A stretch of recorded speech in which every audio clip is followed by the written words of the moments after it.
Heading है एक समान वैद्युत क्षेत्र में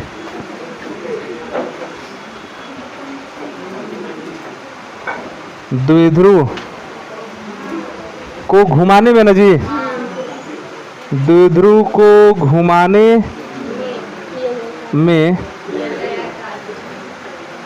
किया गया कार्य। तो हमारे पास एक वैद्युत द्विध्रुव है और उस वैद्युत द्विध्रुव को हम घुमाएंगे कहाँ पर? एक समान वैद्युत क्षेत्र में। तो वैद्युत द्विध्रुव के बारे में सभी लोग जानते हैं ना। वैद्युत द्विध्रुव का मतलब होता है कि जब दो समान परिमाण के आवेश को जिनकी प्रकृति क्या हो, विपरीत हो, उनको एक अल्प दूरी पर ले आके व्यवस्थित किया जाए तो उसी को हम क्या बोलते हैं? द्विध्रुव। उसी को ना बोलते हैं। तो द्विध्रुव में दो आवेश हो गया और जब उस आवेश को हम ले जाएंगे कहाँ पर? वैद्युत क्षेत्र में। आवेश को कहाँ ले जाना है? एक समान वैद्युत क्षेत्र में। तो वैद्युत क्षेत्र के द्वारा उस पर बल काम करेगा। बल काम करेगा ना। मान लीजिए कि ये जो है एक समान वैद्युत क्षेत्र है। ये मान लीजिए कि जो तीर से दिखा रहा है ना, ये क्या है? वैद्युत क्षेत्र। और इस वैद्युत क्षेत्र को हम किससे दिखा रहे हैं? ई से। एक समान वैद्युत क्षेत्र ई हो गया और इसमें क्या कर रहे हैं कि हम एक वैद्युत द्विध्रुव ले गए। वैद्युत द्विध्रुव माइनस क्यू प्लस क्यू, इसको ए मान लेते हैं, इसको क्या मान लेते हैं? बी।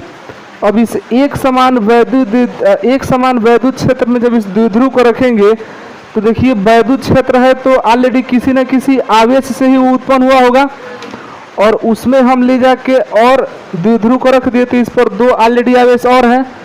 तो अब इसमें आकर्षण या प्रतिकर्षण बल कुछ ना कुछ लगेगा ना। इसका मतलब कि एक बल तो वो काम कर रहा है, हमको उस बल के विरुद्ध बल लगा के इसको क्या कर देना है? घुमाना है। तो घुमाएंगे तब तो कार्य करना पड़ेगा, कार्य करना पड़ेगा ना। तो वही कार्य हमको निकालना है। तो कार्य का आप लोग फार्मूला जानते हैं, W बराबर होता है F इंटू डी, बल गुणे विस्थापन। यहाँ पर भी कार्य होगा तो यहाँ पर भी सूत्र वही लगेगा, बल गुणे विस्थापन। लेकिन जब किसी वस्तु को घुमाने के लिए जब बल लगाते हैं ना तो उसको हम बल न कह के बलयुग्म कहते हैं। क्या कहते हैं? बलयुग्म का आघूर्ण। बलाघूर्ण पढ़े है ना। किसी वस्तु को देखिए, अगर इस मार्कर को हमको फेंकना है ना ऐसे तो बल लगाएंगे तभी फेंकाएगा, लेकिन अगर इसको यहीं पर नचा देना है तो यहाँ पर भी तो बल ही लगाना पड़ेगा, लेकिन दोनों बल में अंतर है। ऐसे नॉर्मली फेंक देंगे तो इसको हम कहेंगे सामान्य बल, और इसको क्या करें कि ऐसा बल लगाने की यहीं पर गोल गोल एकदम क्या होने लगे? घूमने लगे। तो घूमेगा तो उसको बोलेंगे बल आघूर्ण। बल आघूर्ण भी क्या है? बल ही है। बल आघूर्ण भी क्या है? बल है। लेकिन बल आघूर्ण जब लगाते हैं तो वस्तु जो है अपने स्थान पर क्या होने लगता है? घूमने लगता है। और जब उसको दूर फेंकना होगा तो क्या हो जाएगा? सामान्य बल हो जाएगा। साउथ के फिल्म देखते हो? हाँ देखते हैं, बिल्कुल देखना चाहिए। वो मारते हैं तो देखते हो कभी कभी एकदम स्ट्रेट लाइन में जाता है, एकदम सीधा जाएगा, वो बल है। ठीक है। और कभी कभी मारते हैं तो वहीं पर घूमने लगता है, वो बलाघूर्ण है। समझे? लट्टू नचाते हैं ना, लट्टू, तो लट्टू पर रस्सी के द्वारा क्या लगाते हैं? बल की बलाघूर्ण? बलाघूर्ण लगाते हैं। लेकिन आप जब फुटबॉल को किक मारते हैं तो बल लगाते हैं, लेकिन है तो दोनों बल ही।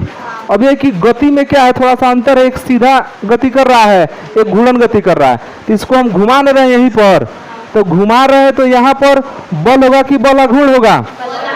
इसका मतलब कि जो बल होता है कार्य में बल गुणे विस्थापन, तो वो यहाँ पर बल नहीं होगा, बलाघूर्ण होगा। क्या होगा? बलाघूर्ण। तो F को हटा दे और टाउ कर देते हैं।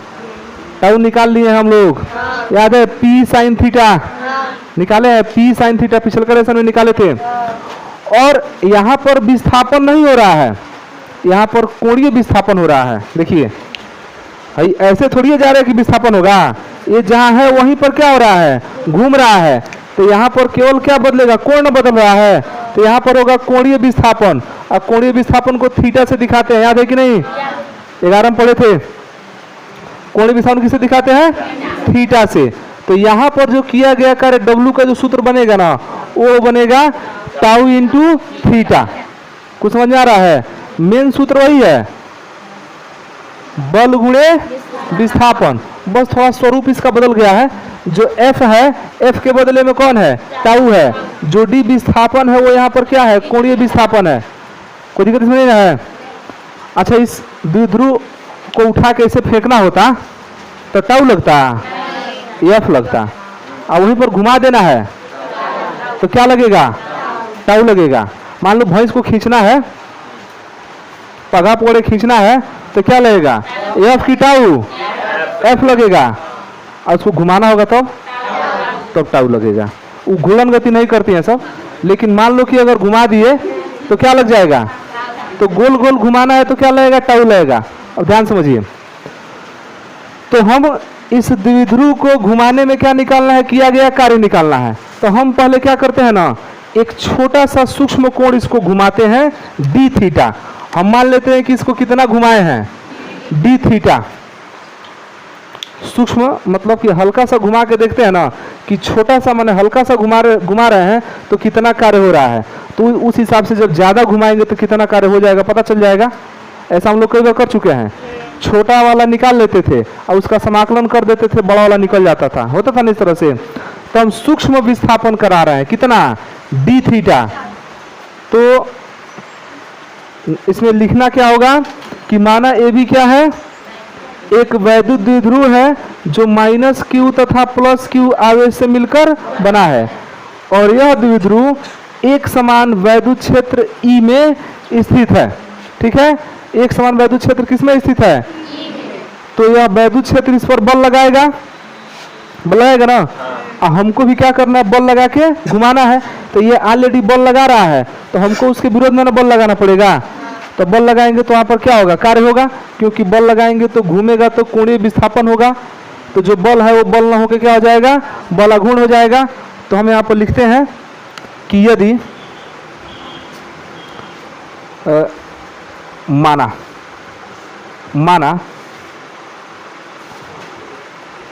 द्विध्रुव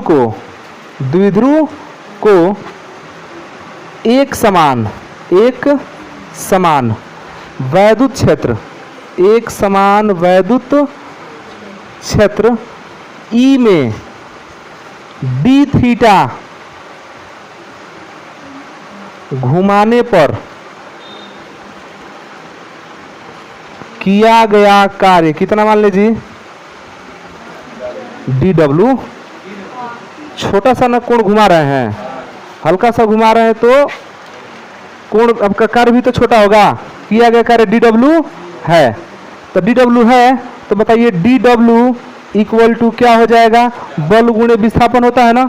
तो बल नहीं है, बलाघूर्ण है, इनटू कोणीय विस्थापन। वास्तव में बल गुणे विस्थापन वाला ही फार्मूला है। अब चूंकि हम लोग पहले वाले लेसन से जानते हैं टाउ बराबर पी ई साइन थीटा चाहे ई पी साइन थीटा, एक ही बात है, पहले से पता है ना।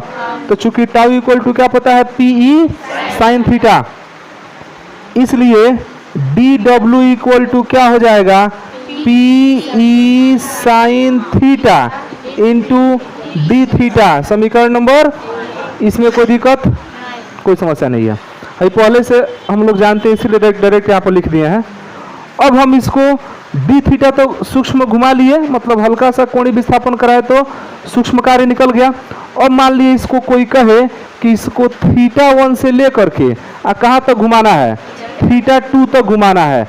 अब थीटा 1 से थीटा 2 रहेगा तो इसके बदले में तो कुछ भी हो सकता है, 0 से 50 डिग्री, 0 से 60 डिग्री, 30 से 60, 30 से 45, 45 से 90, जितना कहेगा उतना रख लेंगे यहाँ पर मान। तो हम कहाँ से कहाँ घुमाना चाहते हैं, थीटा 1 से, क्योंकि ये जिस स्थिति में है उस स्थिति में तो कुछ ना कुछ कोण बना ही रहा है, थीटा 1 है। हम इसको घुमा करके क्या कर दिए, सीधा कर दिए, थीटा 2 कर दिए। एक कोण पर तो ये स्थित है और वहां से घुमा करके कहाँ कर रहा है, θ2 तक।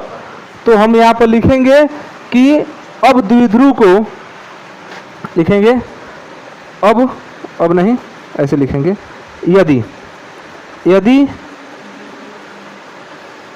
द्विध्रुव को क्षेत्र में, समझ जाएंगे ना, क्षेत्र में θ1 से θ2 कोण तक, θ1 से कितना दूर घुमा रहे हैं, तो अब कंफर्म मान जाएंगे कि कहाँ से कहाँ तक घुमाना है। अब कोई कहे कि नहीं हम 0 पर रखे हैं, 0 से घुमाए कहाँ करेंगे 90, तो एगो 0 हो जाएगा, θ1 0 हो जाएगा और θ2 क्या हो जाएगा 90, पता चल जाएगा कि हम कितना घुमा रहे हैं। तो ये लिख रहे हैं कि यदि द्विध्रुव को क्षेत्र में वैद्युत क्षेत्र में θ1 से θ2 कोण तक घुमाने में किया गया कार्य, यहां लिख दें थोड़ा सा, किया गया कार्य W हो तो W इक्वल टू क्या हो जाएगा, किया गया कार्य W हो तो W इक्वल टू समाकलन dW।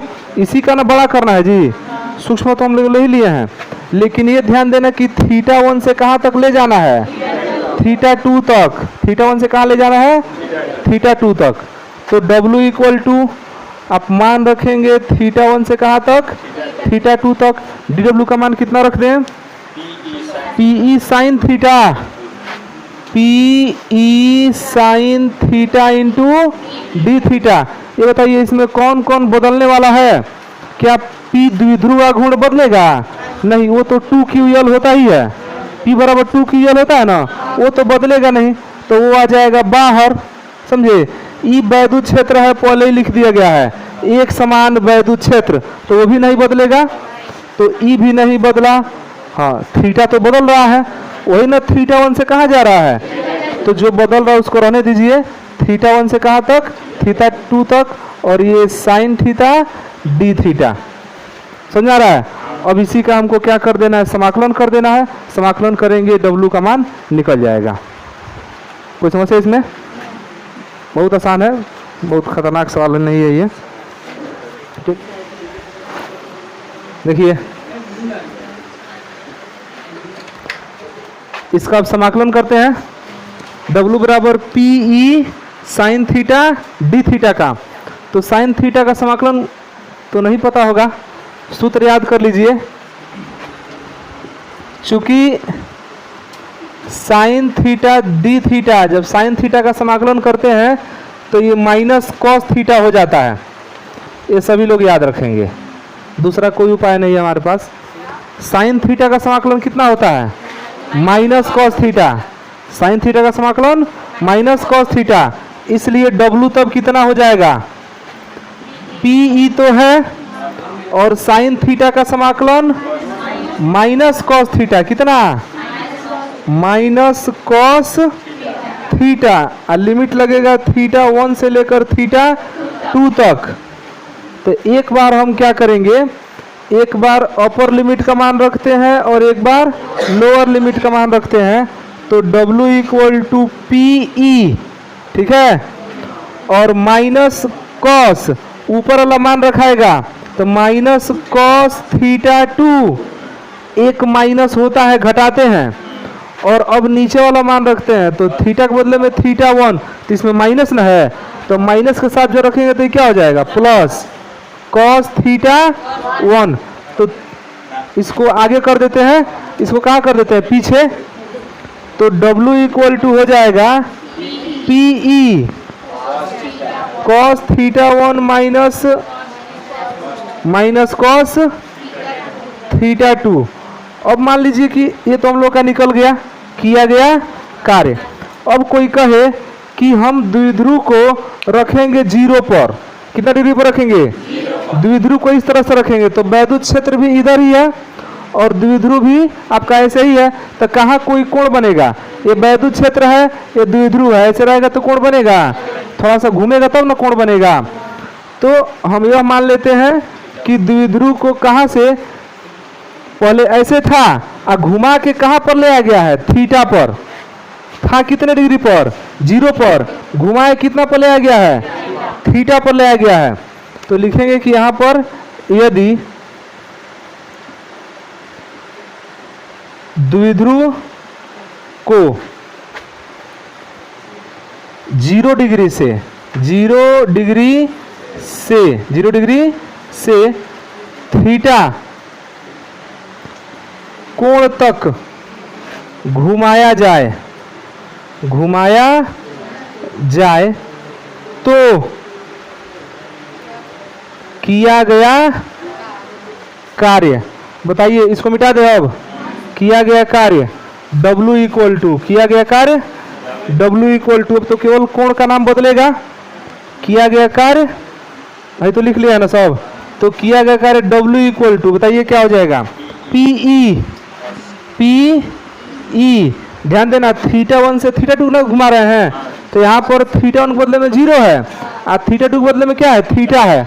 मतलब कि cos 0 माइनस cos थीटा, और cos 0 का मान 1 होता है, तो W इक्वल टू हो जाएगा PE 1 माइनस cos थीटा। तो अब आपका प्रश्न कैसे दे देगा, दो मतलब ये भी आपका सूत्र हुआ, ये भी सूत्र हुआ। अब अगर प्रश्न दे दे कि एक वैद्युत द्विध्रुव को वैद्युत दिए गए वैद्युत क्षेत्र में 30 डिग्री तक घुमाया जाता है, कितना घुमाया जाता है, 30 डिग्री तक, तो इसका मतलब ये समझे कि 0 से 30 घुमाया जा रहा है, तो सूत्र यह लगेगा। और अगर कह दे कि 30 से 45 तक घुमाया जाता है, तो ये 30 से कहाँ तक, 45 तक, तो θ1 30 हो जाएगा और θ2 कितना हो जाएगा, 45। दोनों में अंतर समझा रहा है। प्रश्न में क्या कहे कि वैद्युत द्विध्रुव को 60 डिग्री तक घुमाया जाता है, तो 60 डिग्री तक कह देगा तो 0 से 60, ऐसे कहे कि 30 से 60 तक घुमाया जाता है, तो ये वाला लगेगा। समझा रहा है ना।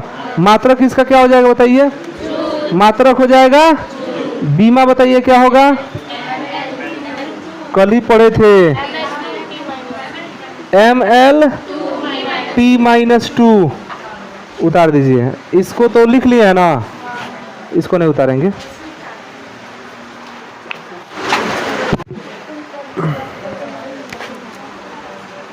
अगर मान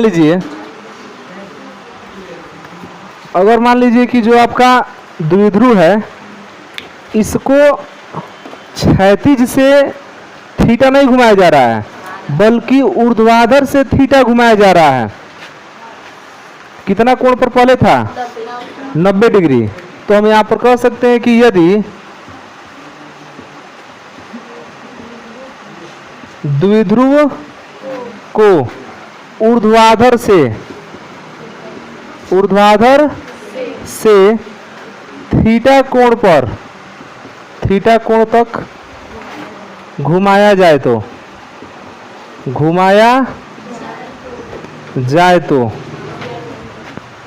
किया गया कार्य निकाल रहे हैं हम लोग, तो किया गया कार्य, इस स्थिति में किया गया कार्य W कितना हो जाएगा जी, PE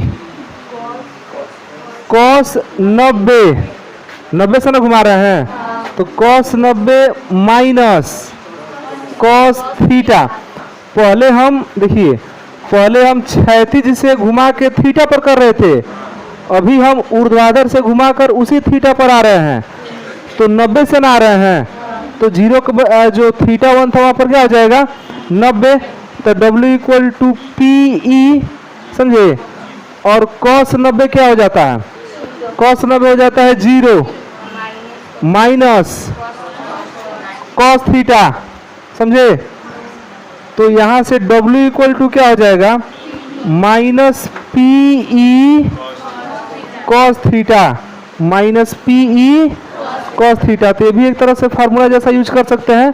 कब, जब हम द्विध्रुव को ऊर्ध्वाधर से कहाँ घुमाएं, थीटा पर, और क्षैतिज से थीटा घुमा देंगे तो 1 माइनस cos थीटा होगा, जो कि निकाल चुके हम लोग। यदि द्विध्रुव को ऊर्ध्वाधर से नहीं 0 डिग्री से कितना घुमा दें, 90 डिग्री कोण तक घुमाया जाए, तो किया गया कार्य कितना होगा, W बराबर PE cos 0 माइनस कॉस 90, यही ना होगा। कॉस 0 का मान 1, कॉस 90 का मान 0, तो W बराबर PE 1 माइनस 0 1 होगा, और 1 से गुणा करा देंगे तो W बराबर हो जाएगा। तो ये मैक्सिमम किया गया कार्य है, हो जाएगा। अब यदि मान लीजिए कि उसको 0 से 90 न घुमा करके 0 से 180 डिग्री घुमा दीजिए, मतलब कि इस तरह से है ना, तो इसको घुमा के एकदम ऐसे कर दीजिए। मैंने मान लीजिए कि इधर माइनस है, माइनस क्यू, इधर क्या है प्लस क्यू, तो इतना घुमाइए ना कि प्लस क्यू लेफ्ट में आ जाए और माइनस क्यू राइट में चल जाए, मतलब कि 180 डिग्री पर घुमा दिया जाए। यदि द्विध्रुव को वैद्युत क्षेत्र में क्षेत्र में 180 डिग्री घुमाया जाए तो किया गया कार्य W बराबर PE cos 0 माइनस cos 180, 0 से कहाँ घुमा रहे हैं 180, तो कितना हो जाएगा W बराबर PE cos 0 का मान तो 1 होता है, और cos 180 का मान, अरे जो 0 का होता है उसी का उल्टा होता है, -1 होता है, नहीं जानते इस तरह से। यहाँ पर 0 पर इसका मान 1 होता है, और 180 पर ना यही मान निगेटिव हो जाता है, तो -1 होगा। तो देखिए यहाँ पर माइनस है, और cos 180 का मान खुद -1 होता है, तब तो ये +1 ना हो जाएगा, तो W बराबर आ जाएगा 112 PE, और ज्यादा किया गया कार्य हो गया। देख रहे हैं, मतलब कि अगर एक चक्कर पूरा घुमा देते हैं ना, मतलब कि 180 डिग्री इसको घुमा के एकदम ऐसे कर देना है, तो हमको ज्यादा कार्य करना पड़ेगा। उतारो ऊपर से।